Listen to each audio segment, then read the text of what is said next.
Hard drive miss అయినటువంటి సమయంలో మంచు మనోజ్ దగ్గర పిఏగా పనిచేస్తున్నటువంటి రఘునే సిగ్నేచర్ చేసి ఆ కొరియర్ని తీసుకున్నట్లుగా కూడా మన దగ్గర ఆ కొరియర్ డీటెయిల్స్ చూడొచ్చు. అక్కడ రఘు అని 24 క్రాఫ్ట్కి సంబంధించినటువంటి ఏదైతే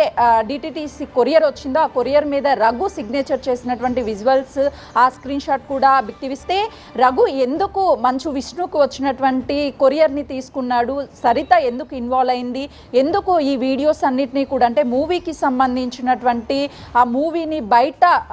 డొమైన్లో పెడతాం పబ్లిక్ డొమైన్లో అని ఎవరు కాల్ చేస్తున్నారు, ఎవరు మంచు విష్ణుని బెదిరిస్తున్నారు అన్న దాని మీద కూడా అన్ని విషయాలు వెలుగులోకి రావాల్సి ఉంది. 7.5 పాటు కష్టపడి దగ్గరుండి ఆ డ్రీమ్ ప్రాజెక్ట్ని నెరవేర్చుకోవాలి. గతం నుంచి ఫ్లాప్స్ ఎదురైనప్పటికీ ఈసారి ఇది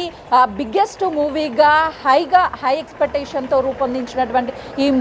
మూవీస్కి రిలీజ్కి సిద్ధంగా ఉన్నటువంటి టైంలోనే హార్డ్ డ్రైవ్ అనేది మిస్ అవ్వడము, మంచు మనోజ్ దగ్గర పనిచేస్తున్నటువంటి 2 పిఏ అసిస్టెంట్లే దీన్ని తీసుకొని దాచేయడము, ఇప్పుడు తమకు తెలియదు అని అంటూ వాదించడం పట్ల అనేక వివాదాలు మళ్ళీ తెర మీదకి వచ్చే అవకాశం కనిపిస్తుంది.